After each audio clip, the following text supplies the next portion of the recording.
Okay. Good afternoon. Your Royal Highness, Lords, ladies and gentlemen, it gives me great pleasure to welcome you to the Rare Breed Survival Trust watch list. You'll see the picture taken in 1972 of the Lincolnshire curly-coat. This went extinct in that year, and it's the last native breed farm animal that went extinct. In 1973, the RBST was formed, and in the 40 years since then, no native animal has gone extinct.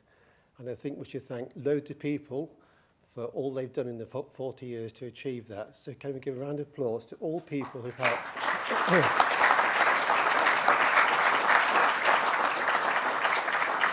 Thank you.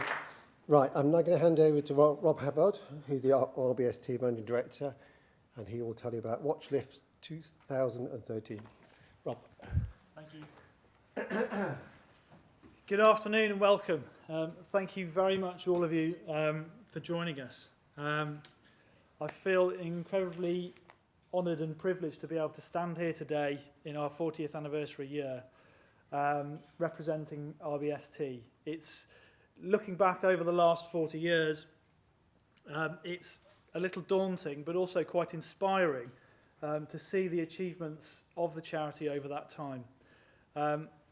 Too many to list, but some highlights over those years. Whether it's the purchasing of the island of Lingerholm to conserve the North Ronaldsay sheep, a breed that we're still involved with today in an island community that we're still working with to this day. Importing native pig genetics from Australia to help the genetic diversity of our native breeds of pigs, and possibly most importantly, the gene bank, a backstop or a safety net that we have for all our native breeds of livestock. And I think for the founders and the trustees who had the foresight to set that up, they deserve great credit for that. And as Martin said, the fact that we haven't lost any breeds in the last 40 years and the inspiration and the dedication of the staff and the trustees and the founders to bring back the Norfolk Horn from the brink is a great example of the work that went on. And looking back towards the shows and sales, whether it be the Stoneleigh Show and Sale, and more latterly, Melton Mowbray, and then, since then, the plethora of other shows and sales all around the country that give rare breed keepers and breeders somewhere to sell their breeding stock, a market for their young stock, which is so important to them. And it's not just the shows and sales, it's the agricultural and county shows as well. Our army of dedicated volunteers who are out there week in, week out through the summer months, taking the rare breeds message to new audiences, to commercial agriculture, to people from urban environments, and without them we simply couldn't do our job. The Combined Flock Book, I think, started out as a private initiative, providing a really important service to those breed societies and breeders groups who were unable to maintain the pedigrees of their animals because of the admin costs and all of those things. And to be able to provide that service so that moving forward today, we know what the pedigrees of our animals are. We know the integrity of those genetics that we are trying to conserve. Our rare breed farm parks as well, a vital network for us in terms of our education work in urban areas. Again, people who perhaps might not come into contact with livestock every day. And also they're vitally important in terms of our conservation breeding programs. And doing AI work, embryo transfer work to increase the numbers of rare breeds that we have, and also using their own livestock to expand the genetic resources that we have in this country. I think also, looking finally on the slide there, the Grazing Animals Project, something close to my heart from my work in Malvern, setting up numerous grazing projects. And I think it's a great model to see people working in partnership. The national government agencies, the national wildlife charities, and RBST, all working together in partnership to conserve all of our biodiversity, our flora, fauna, and our farm animal genetic resources as well. That it's all part of our biodiversity and working together to do that. And we're very keen that that will continue. And then there's the reason we're here today, which is the Watchlist publication for 2013. For us, this is a great barometer for us to see where we should target our work for the next few years, where the risks are, and which breeders groups and breeds we should be working with. Each year we create categories and we look into the numbers of the adult breeding females of each breed within the UK. They go from category 1 critical to category 6 other native breeds that under our guidelines we don't consider to currently be at risk.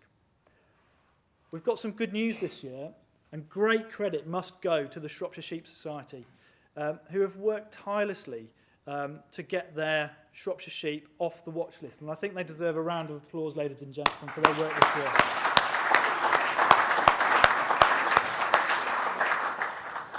I think it just goes to show that when you find a niche for your breed, when you find that attribute that has a market, with their reduced propensity to browse, they rather graze, I think it just shows what can be achieved. Moving on, the native Aberdeen Angus, that is those animals that whose pedigrees date back to the beginnings of the herd book.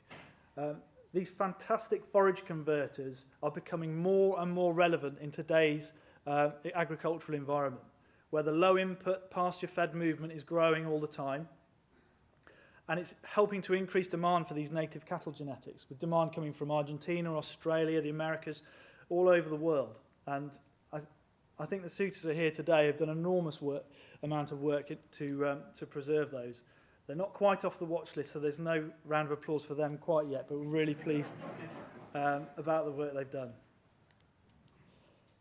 It's not all good news, though, and I think looking at the large white coming onto the watch list under 1,000 breeding sows, that's as a BPA, British Pig Association, registered population, a purebred population. If you'd have said 10 years ago that we'd be seeing large white come onto the watch list, I don't think many people would have believed you. An iconic breed, arguably one of the foundation breeds of our British pig industry, that's losing out to genetics in large agri-businesses that own the breeding lines, bringing in crossbred genetics. And it goes to show why we must keep monitoring our Category 6 other native breeds to ensure that we know what's happening out there for the ones that are not in our 1 to 5 categories. Moving on to dairy shorthorn, the original population, those are the animals that date back to the splitting of the herd book in 1967 of the beef shorthorn and the dairy shorthorn. And our researchers in our staff have discovered and identified those there. Less than 150 adult breeding cows left in this country from a breed that was the most dominant cattle breed in the United Kingdom. So in its pure form, we hope to conserve it. It's a fantastic animal. It's got wonderful attributes, and we think it's got a great future. It just shows how fads and fashions can change the fortunes of breeds. Looking at Bagot goats, moving down a category to category 2 endangered. I think particularly in times of economic hardship, it's always difficult for people who keep animals that have a limited market for the young stock, and our Parkland breeds are an example of those. Grazing Animals Project, conservation grazing is a potential way to help that breed, and we'll be working with them in the future. Again, just like the large white, to think that the Border Leicester would be coming onto our watch list 10 years ago is very difficult to believe. That the crossing sire responsible for the Scotch half-bred, the Welsh half-bred, the grey face, mainstays of our commercial national sheep flock for many years, it beggars belief. The great improver dating back to Robert Bakewell's work in the mid-18th century, it's just incredible that we have under 3,000 ewes left now, and we've got a lot of work to do. But it's a fantastic sheep. It's one of our largest sheep breeds, and we're looking forward to working with the Society in the future. A few years ago, we set up our poultry working group, and one of the most serious concerns we have within our poultry is for geese. The lovely picture there of the west of England geese in the snow, and in terms of geese that are registered and owned by Goose Club members, we're talking about less than 50 adults, male and female, for this breed, and that situation is repeated in some of our other goose breeds as well, and it's really important. And we'll be working with everyone on the poultry working group, all the national organisations for poultry, to work together to make sure that we conserve these breeds for the future. So although there are a number of positives, and we've got some great attributes for our breeds, there are significant threats and pressures on rare breed keepers at the moment, with feed prices a huge factor for a lot of pig breeders at the moment. The current economic climate is a particular risk for our equine breeds. The heavy horses in particular, the cost of upkeep are high, and it's difficult for people who have supported breeds out of their own pocket for many years to continue doing that. We need to support them. The fact that there's a lack of a market for young stock are also major factors. Small farms are also struggling. And what is the future for the small family farm? What's our agricultural landscape going to look like in 20 years? Because the vast majority of people who keep rare breeds are on those small farms, and it's a challenge we all have to face. So why are we supporting these rare breeds? Why is it important to conserve them? Is it something that's just nice to have, as I heard recently, or is it more important than that? I've put up at the start there, Biodiversity 2020. It's a document, a strategy for England's wildlife and ecosystem services. And that's something that DEFRA have signed up to, the Department of Environment, Food and Rural Affairs. And included in that is a passage that includes farm animal genetic resources as part of our wider biodiversity. And one of the justifications for our conservation of biodiversity is often made that we need to use them in the future, that they provide ecosystem services for us. Now, that's not something that is going to happen in the future, just in the future for rare breeds. It's happening now. Our rare breed genetics are being used in commercial agriculture and in rare breed farming at the moment, whether that be lamb survival and maternal traits from breeds like Soay, the longevity of some of our rare dairy breeds, working really well in the pasture-fed systems, and the potential we have there. The genetics of digestibility of poor forage that many of our breeds also have, and with growing food pressures on food production in the future, these breeds are going to be really important in terms of making our semi-natural habitats and our uplands productive in the future. We also have some hardy poultry breeds, and in the outdoor and the organic poultry systems, there is significant interest in these breeds. And if we lose them, if we lose these genetics, we won't be able to take that forward in the future. These genes must be protected for our biodiversity, for our future production needs, and our heritage. So what can we do?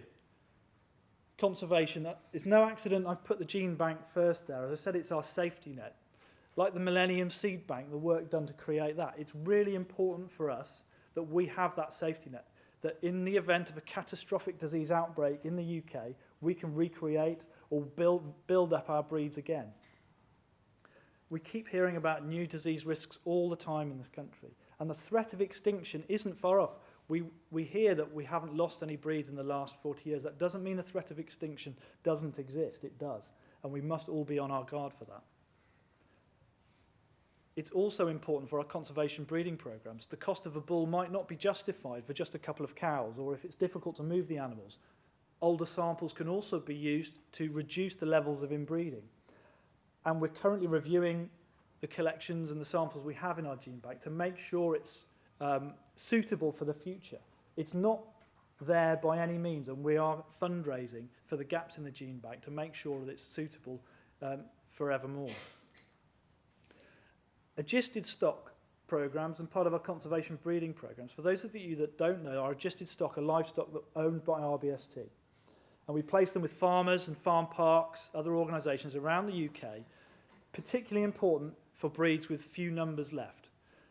We must guard against inbreeding in small populations, and this allows us to work to make sure that doesn't happen. We currently have breeding programs with artificial insemination and embryo transfer work for the Veinal and the Northern Dairy Shorthorn. And you can see all the other breeds that we have here that we're working on conservation breeding programs at the moment. So we need to promote our attributes, as we've said, like the lamb survival and the maternal traits. We know that there's research in commercial agriculture going on at the moment in the commercial sheep sector where they're using thermal imaging heat cameras to measure the brown fat that's on lambs from these primitive breeds because it warms them up much quicker, increases lamb survival. And we know there are people in the commercial flocks using, for example, Shetland for the maternal traits in massive 2,000 head flocks in order to have easier lambing, easier care systems. In terms of our poultry breeds, we mentioned earlier on the Scots Grey is a hardy breed, And dual-purpose breeds like the Ixworth have got traits that are now being looked at in commercial outdoor systems and the organic poultry sector. And if we lose these genetics, we won't be able to use them in the future. I have to admit this to being one of my favourite animals and breeds on our watch list. I grew up on a farm with a small suckler herd, and that's a fantastic suckler cow. We're working with some breeders and farmers who have pasture-fed outdoor dairy systems, and we think that this breed has fantastic potential in that environment. It's a growing sector within dairy, and when we have cows that are in their 15th lactation, I think someone said they had one that was even in its 17th lactation, and you compare that to the black and white commercial systems where 3 or 4 lactations is what they're likely to have. I think it just shows the potential in these genetics to be spread. And in terms of delivering all of that, partnership work is essential to our future success. Working with all the different bodies, and thanks to all of you who have come out to support us today. Whether it's marketing rare breed produce, the Morrison's traditional beef range, last year over 27,000 beef shorthorn crosses went through the scheme from a breed that was once on our watch list, under 1,500 breeding females. And that shows that a breed that was out of fashion is suddenly an essential part of our commercial agriculture. And the great thing about the Morrison's traditional beef range is it's actually made of beef.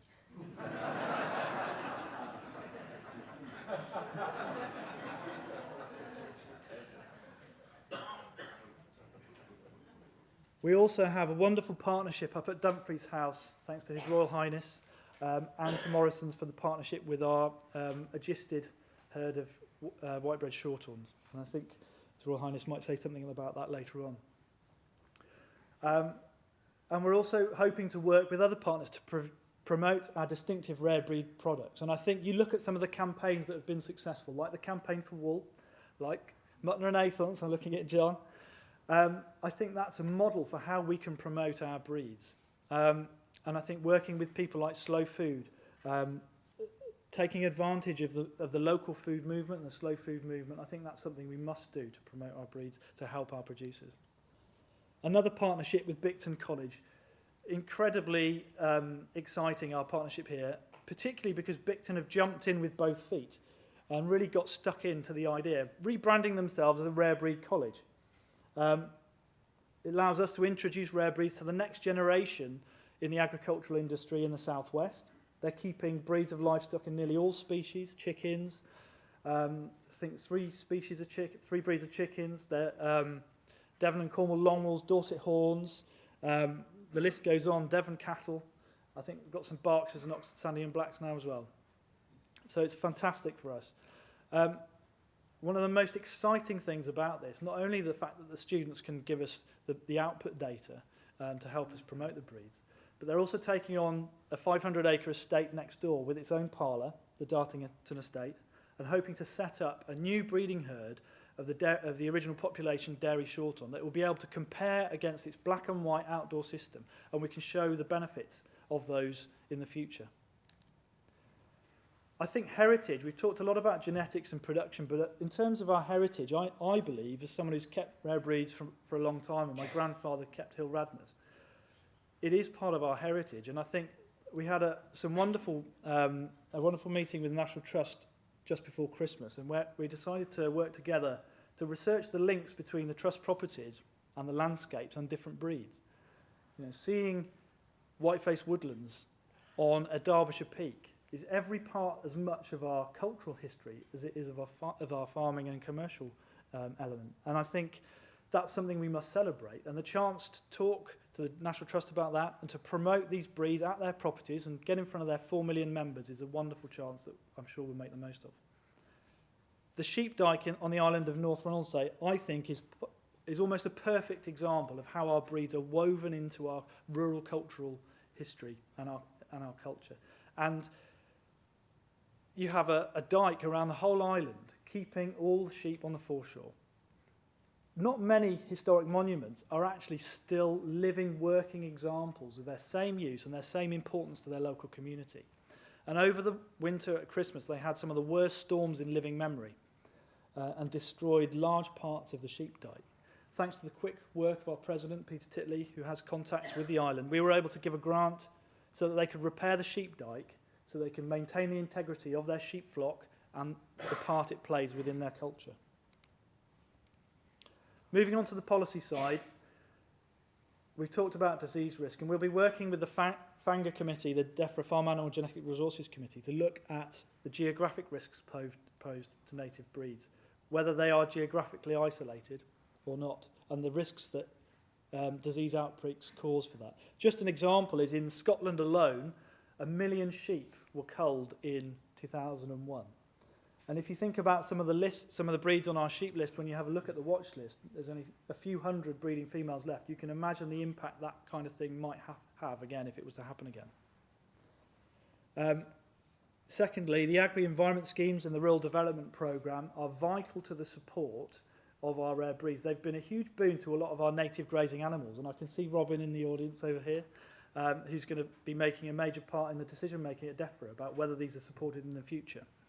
We've been speaking to the National Sheep Association, the British Pig Association, and I hope NFU will get involved as well, and we hope DEFRA as well, to form a working group to give recommendations on the future provision of support for rare breeds within the Rural Development Programme.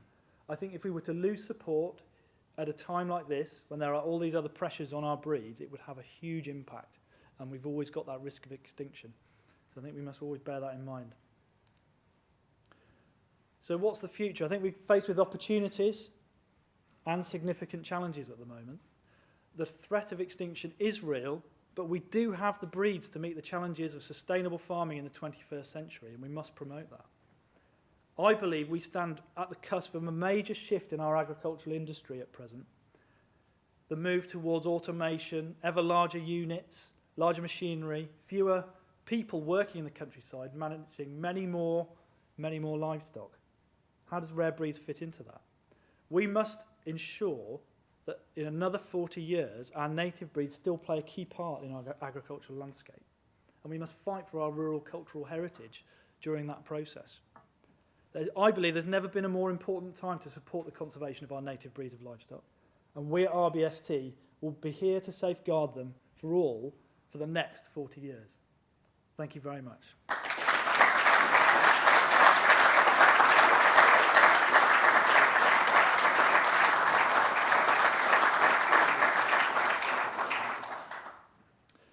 Thank you very much.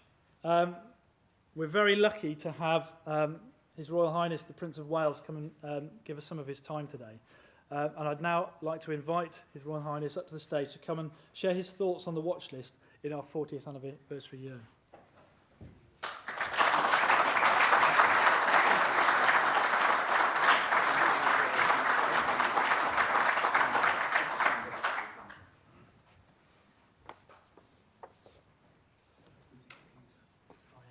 Now, ladies and gentlemen, there's no room for me to put my notes here. It's all covered in these things. Thank you very much.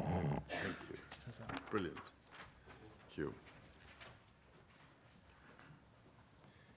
Well, ladies and gentlemen, speaking as an increasingly endangered species, I just wanted to say what an enormous pleasure, and I promise you it really is, to be able to join you in person this afternoon for the presentation of the Marsh Awards and also, of course, to celebrate the 40th anniversary of the Rare Breed Survival Trust. It is a very significant occasion, and can you believe it, I have been patron now for 27 years, I discovered, well over half its life. And so my admiration for the work of this remarkable organisation and its countless volunteers is utterly boundless.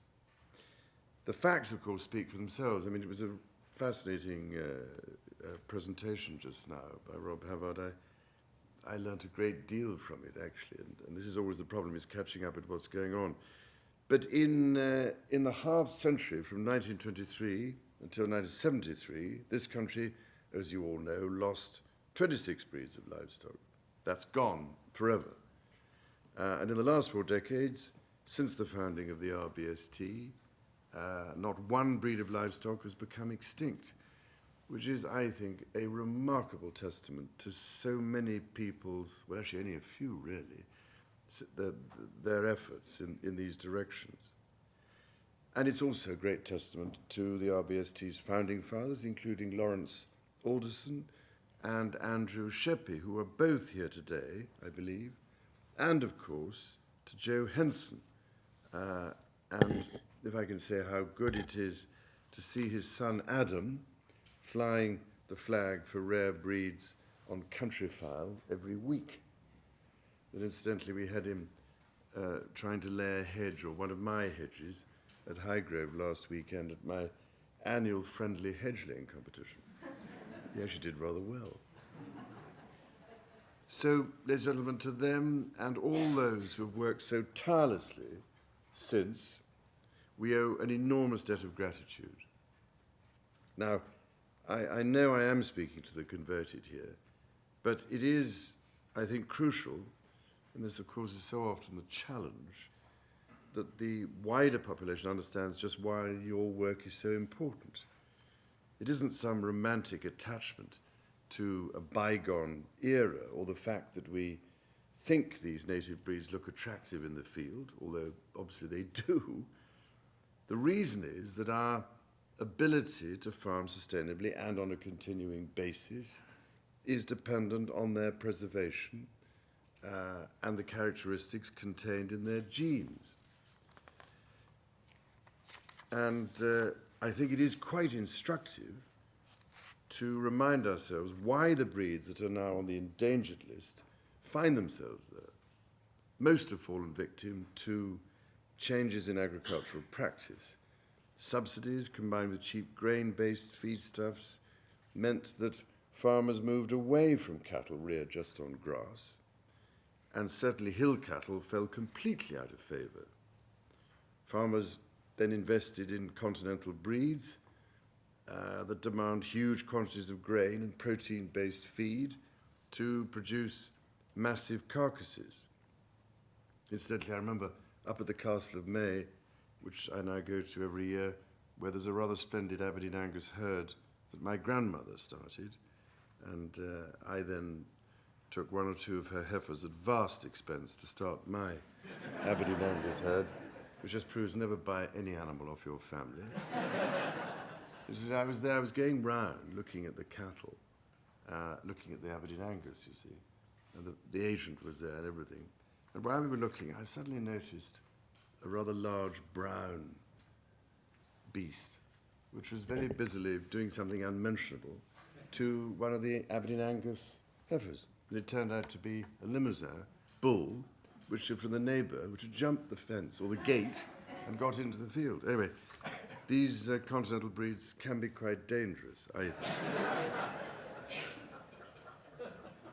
Anyway, ladies and gentlemen, as you know, the dairy cow moved from one fed largely on grass to a very high-yielding animal, but which depends on complicated and expensive dairy rations and has a relatively short life. And the worry is they're making their lives even shorter, which is, I think, appalling. Increasingly, this way of farming is, I believe, becoming unsustainable, and that's why I became patron of the Trust 27 years ago, because I just felt that the problem so often in life is fashions change, but there are, of course, timeless things and elements that matter crucially for our survival in the long term. And it seemed to me that it was insane to go on throwing an awful lot of babies out with the bathwater. And that was another reason why I remember persuading the Duchy of Cornwall in the 80s to buy the Brogdale Fruit Trials Centre, which was put up for sale by the then Ministry of Agriculture, MAF, because it seemed to me insane to lose that genetic pool of all our different fruit varieties. So at least we did manage to save that, and now it's in a trust. So with the evident effects of climate change, the growing demand for grain, and so its price, the forecast growth in the world's population to 9 billion, will in itself entirely unsustainable, I believe, and the desire for a more Western diet in China, the necessity to produce more food at home must surely increase. And when that happens, we will need to rediscover the genetic traits in our native breeds that meant they could flourish on our grassland, our uplands, and even on some of the bleakest of Scottish islands, as we've seen. And this is why I was so delighted to hear that the original native Aberdeen Angus, which certainly has the ability to get the most out of the roughest grazing, has recovered and moved the right way on the watch list. And one of the problems, I suspect, with the native Angus was that its legs were too short. And suddenly everybody went berserk about Canadian ones with long legs, I remember. So at least they are going the right way now. But how desperate to find the original dairy shorthorn, once the dominant cattle breed in the United Kingdom, in such dire straits. It is really terrifying to think that there are now only 150 breeding cows remaining, and just how vulnerable these could be from disease.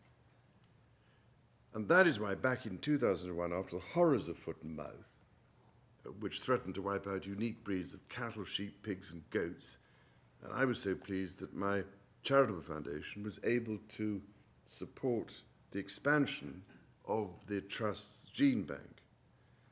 And just to remind you of how serious it was, 20% of the then 500 remaining white-faced woodland breeding ewes were destroyed, and 12% of the 1,800 beef shorthorn breeding cows were slaughtered. So we live on a knife edge, and now with Schmallenbergs and every kind of other horror, and TB in all directions, there is a real problem here. So if ever we needed a lesson in why it matters to ensure our rare breeds are widely distributed around the country, that was surely it. The threat from disease, obviously, as I've said, remains as real today, especially with TB, and I do so congratulate and thank those breeders around the country who farm the RBST's animals in the wonderful way that they do. Now, I need hardly say that I'm delighted I am able to play a small part in all this with the farm at Dumfries House up in Ayrshire, which, thanks to Morrison's, is now home to 5 white-bred shorthorn heifers, which the Trust purchased with a grant from my foundation. There are now fewer than 150 registered breeding cows remaining, and this embryonic herd will be bred pure with semen from one of six remaining white-bred shorthorn bulls. And why does this breed matter? Its qualities are longevity, good temperament, and good eating. In other words, good for the environment, good for the farmer, and good for the consumer. And the fact that at first glance they look like Charolais is another matter, but anyway, there we are, rather small ones. Incidentally, ladies and gentlemen, the RBST also used the grant to purchase a Vainol heifer, and she and her sister are being kept by a farmer in Scotland in the hope of creating the 3rd herd of this breed, which is in the critical category of the watch list. And keeping all these animals in Scotland will hopefully provide some insurance against a disease outbreak. And meanwhile, I do my best, rather limited, on the farm at Highgrove, where we have 1 or 2 Irish moiled, which I think is still pretty critical. British white, which I hear now is becoming more threatened. Gloucester, Shetland cattle, along with Hebridean sheep, and maybe, ladies and gentlemen, even some Shropshire sheep in due course, because I've only just discovered, why have I only just discovered now, after being at Highgrove for 33 years and trying to establish wildflower meadows and orchards and things like that, why is it only now that I've discovered that Shropshire sheep are supposed to be tree-friendly? Well, we'll interesting. So I'm now about to invest in 1 or 2 because when I graze the wildflower meadow, because I got some trees in it, I have to put guards around, which is a major business. So having now finally discovered that Shropshire sheep might be tree-friendly, the chances are I shall discover that they're tree-friendly everywhere else, but when they come to me. Anyway, I'm so pleased to have found that Shropshire sheep are doing better, and so you can see that I have a veritable old MacDonald's farm, trying to keep all sorts of other rare breeds, whether it's fruit or vegetables or trees or whatever, or chickens, going. Of course, the Trust's success in its great endeavours depends so much on remarkable individuals who work tirelessly to safeguard the incredibly precious resource which is held in the DNA of these native and traditional breeds. And today we are celebrating 3 of them, and if I may, I would particularly like to congratulate personally Mr. Otter, Mr. Freeman, and Professor Williams. They understand the enormous importance of genetic diversity for the health of our farmed animals and for the future of genuinely sustainable farming. They also understand that grazing animals help to shape and maintain the great variety of the British countryside. And increasingly we are rediscovering the ancient wisdom and learning that when livestock and landscape work in harmony, some of our most important wildlife habitats, such as, for instance, the Somerset levels, can actually be enhanced and protected. So, ladies and gentlemen, for 40 years, the RBST has been building this country one of the most valuable insurance policies it has. And I really am enormously proud to be its patron, and not in that, but to have witnessed the extraordinary effect it has had. You have shown foresight, wisdom, and utter determination, thank God, often swimming against the tide of received wisdom. And I really have no doubt at all that your work will play a crucial role in our ability to produce high-quality food in a truly sustainable way. So many, many congratulations to all of you, and keep breeding.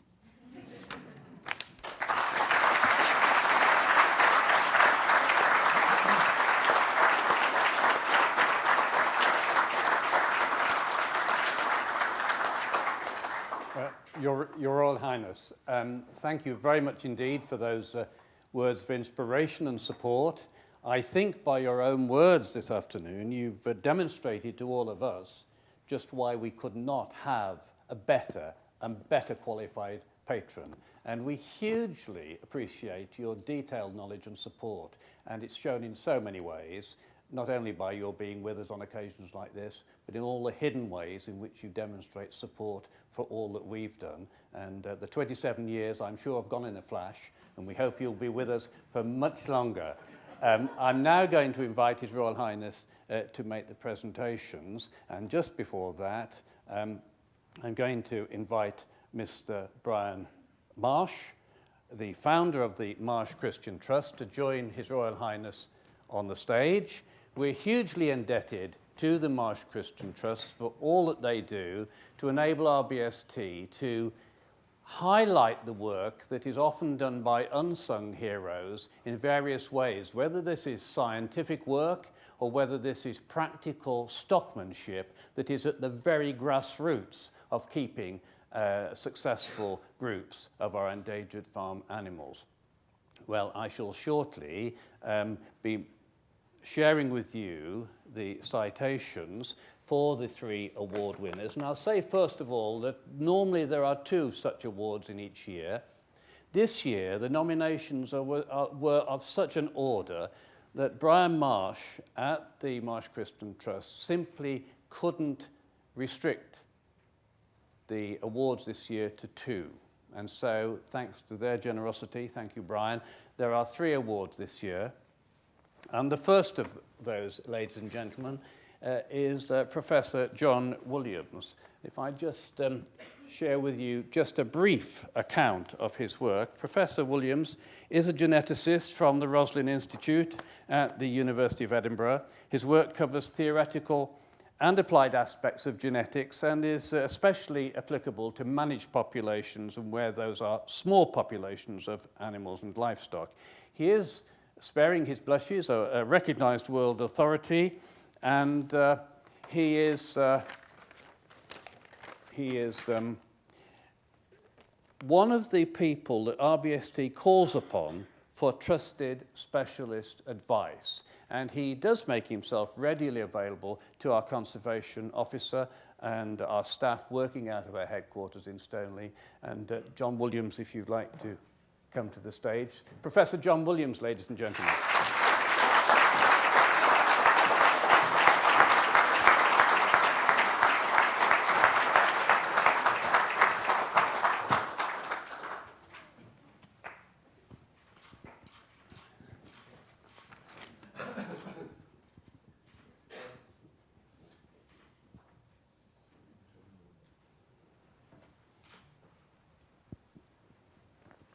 Your Royal Highness, Mr. Marsh, and ladies and gentlemen.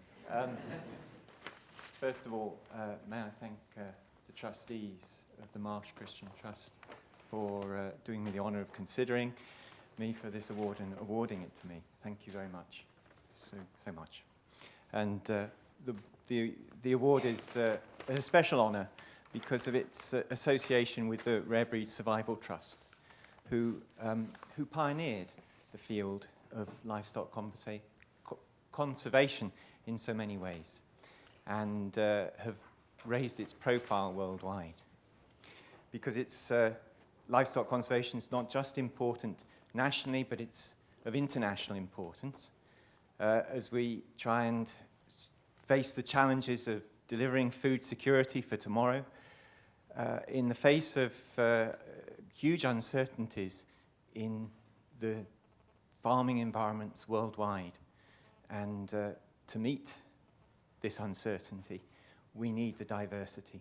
So thank you very much, ladies and gentlemen. Thank you, John.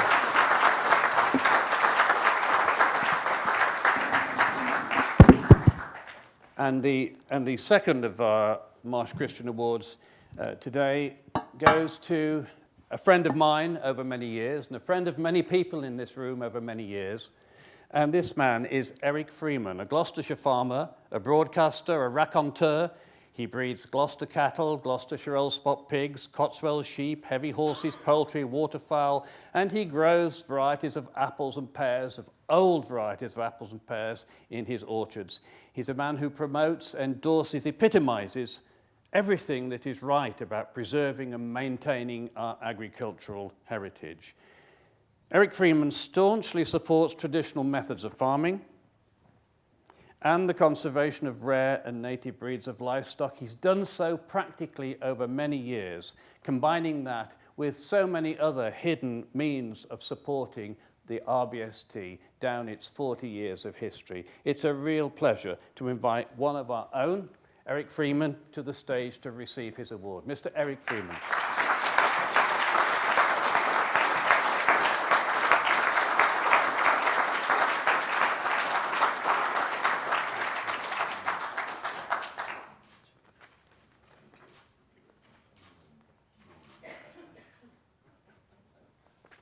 Now, I'm sure that Eric will want just to say a few words.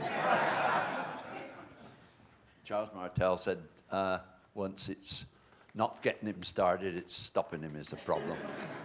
But I don't think that'll be a problem tonight. But I thought I'd sort of more or less finish with RBST, really. I was most surprised to get this letter.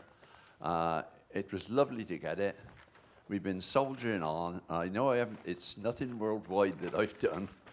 It's very local. And it's Gloucestershire, and we're better. And what better breeds are the ones that I've tried to help save, either our local ones.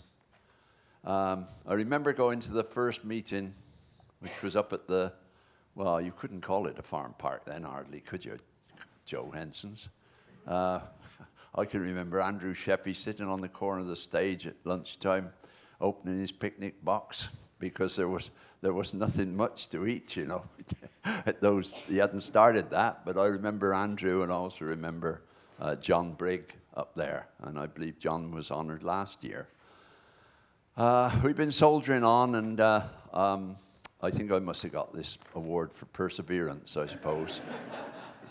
I've had several, if you can have it out of a rare breed, I've had several reduction sales.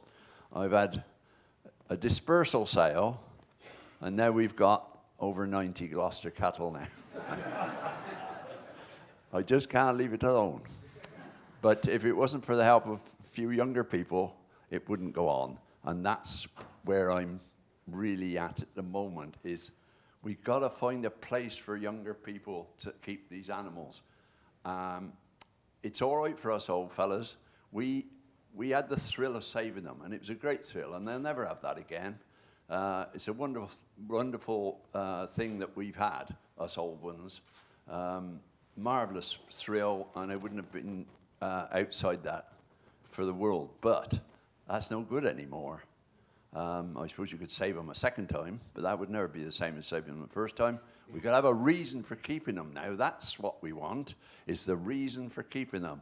We've made a lot towards it, and I'll hope that the Trust will guide us along the right.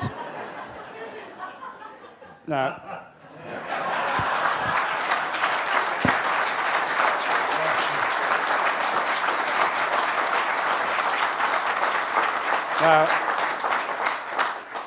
the applause, Eric, was for you. Sure.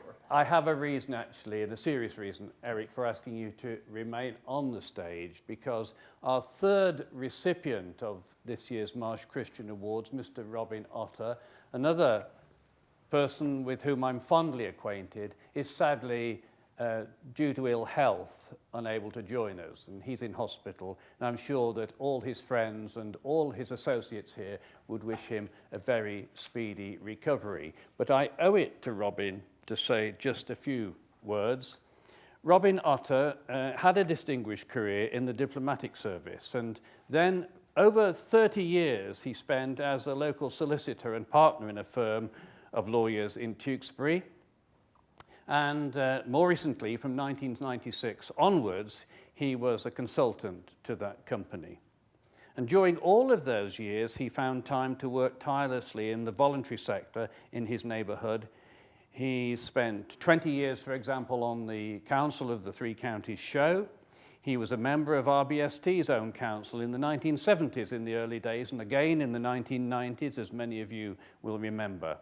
He was a founder member of, yes, the Gloucester Cattle Society, as Eric would say, one of the best. He was the first president of that society, and he's given much time during a very busy life to charities and other organizations in his beloved Tewkesbury area. And he's hugely respected personality in that district, hugely respected in our rare breeds conservation family.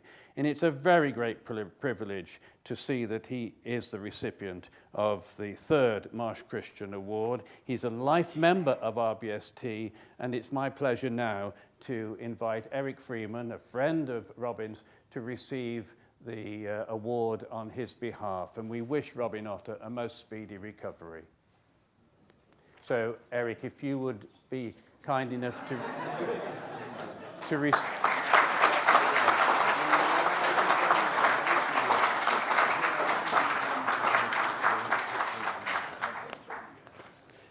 and we're not going to